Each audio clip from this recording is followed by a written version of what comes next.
Hello বন্ধুরা, welcome to my YouTube channel. তো দেখতেই পাচ্ছ আমি বরের স্কুটিতে বসে সেজে গুজে কোথাও যাচ্ছি। তো কোথায় যাচ্ছি রাস্তা থেকে একটু চিনতে পারো কি তোমরা? আজকে যাচ্ছি আমি আমার মায়ের বাড়ি।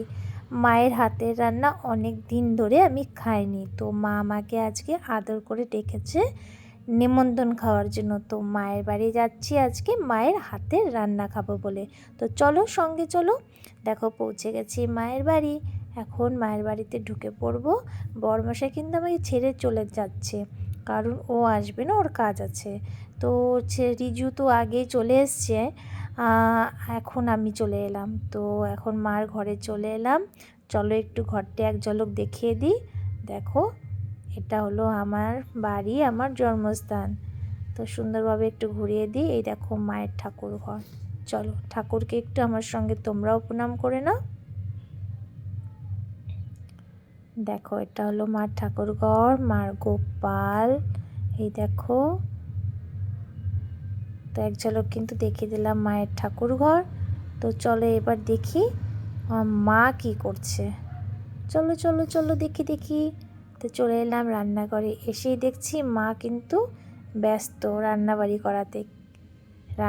করাতে মানে আমাকে সাহায্য করবে। রান্না কিন্তু আজকে আমি করব। মায়ের হাতের রান্না ঠিকই, কিন্তু রান্নাটা আমি করব, কারণ মার শরীর ভালো না। তো দেখো, আগেই বানিয়ে নিচ্ছি পায়েস। মা দুধ জাল দেওয়ার জন্য বসিয়ে দিয়েছে। তো আমি আসতে একটু লেট করছিলাম বলে, তো এদিকে মা পনিরও গরম জলে ভিজিয়ে রেখেছে। এদিকে এগুলো আমি রেডি করে নিয়েছি। এদিকে মাছও মা রেডি করে রেখেছে। মা কিন্তু সব রেডি করে দিয়েছে, আমি শুধু নাড়বো। নাম তাই আমার নাম হয়ে যাবে যে রান্নাবাড়ি আমি করেছি। তো ইলিশ মাছও পুরো রেডি। একটু লবণ হলুদ দিয়ে দিই ভালো করে। তো ফটাফট করে সব রান্না করে নেবো। আর এদিকে দেখো ভাজছি বেগুনি না, সরি, মিষ্টি কুমড়ার বড়া। এটা কিন্তু আমার মাই বানাচ্ছে, এটা আমি বানাচ্ছি না। তো চলো, আমার রান্নাবাড়ি তো সব শেষ। এই দেখো ভাত হয়েছে। আজকে কি কি রান্না হয়েছে দেখে নাও। ভাত হয়েছে, এখানে ডাল রয়েছে, ডাল ভাত এগুলো মাই বানিয়েছে। আমি যেটা বানিয়েছি সেটা হলো এই যে পনিরটা আমি বানিয়েছি।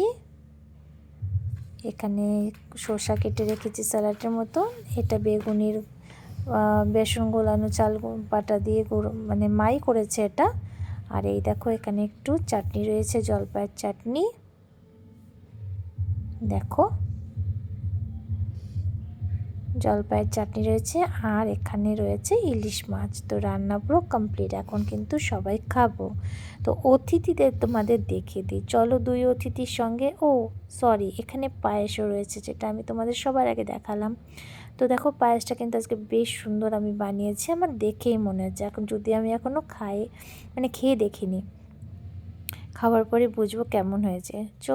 তো এদিকে জোরতোর করে কাজটা শেষ। আর এই দেখো দুই ভূতের খোকা কি করছে। দেখো, এইটাই হলো আজকের আমার অতিথি, মানে মায়ের বাড়ির অতিথি। আমি, আমার ছেলে আর রিশু, আমরা তিনজন হলো আজকে মায়ের বাড়ির অতিথি। তো দুজনে একটু মুখও দেখাবে না, হাই হ্যালো বলবে না। তো এই দেখো খেতে বসে গেছে, দুজনে খিদে পেয়ে গেছে। বাবা আর দুই ভূতের খোকা খেতে বসে গেছে। তো ওদের খাওয়া দাওয়া হয়ে গেলেই আমি আর মা খাবো। তো এবার আমরাও খেতে বসে গেলাম, আমি আমার মা।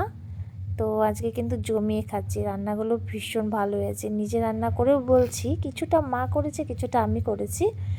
তো এখন আমরা ফটাফট করে খেয়ে নেব।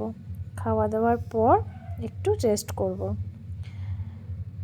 তো দেখো এখানে রেস্ট করার পর কিন্তু এখন সন্ধে হয়ে গেছে। রিশু খাচ্ছে পায়েস। রিশুকে আমি জিজ্ঞেস করলাম কেমন হয়েছে। রিশু বলল মানে খুব ভালো হয়েছে। তো ও খুব ভালোবাসে পায়েস খেতে, ও হোস্টেলে থাকে, তো এসছে এখন ছুটিতে। তো এই জন্য রিশু আজকের অতিথি আমাদের। তো এখন দেখো আরেকজন চলে এসছে, অক্ষয়। ও অতিথি না, কারণ ওর দিদির বাড়ি ওর নেমন্তন্ন ছিল। তো ওখান থেকে ও আবার ছুটে এসেছে দিদন বাড়ি, কারণ দুই দাদা এসছে বলে কথা, তো একটু মজা তো করতেই হবে। তো আজকের মতন কিন্তু আমার এই ছোটো ব্লগসটি আমি এখানেই শেষ করছি। তোমাদের কেমন লাগলো আজকের আমার এই অতিথি হয়ে মার বাড়িতে আসা, সঙ্গে দুই ভূতের খোকাকে নিয়ে। তো আজকের এই ভিডিওটি যদি তোমাদের ভালো লেগে থাকে অবশ্যই আমার চ্যানেলকে লাইক, শেয়ার অ্যান্ড সাবস্ক্রাইব করতে একদম ভুলবে না। বন্ধুরা সবাই তোমরা ভালো থেকো, সুস্থ থেকো। Tata, bye bye.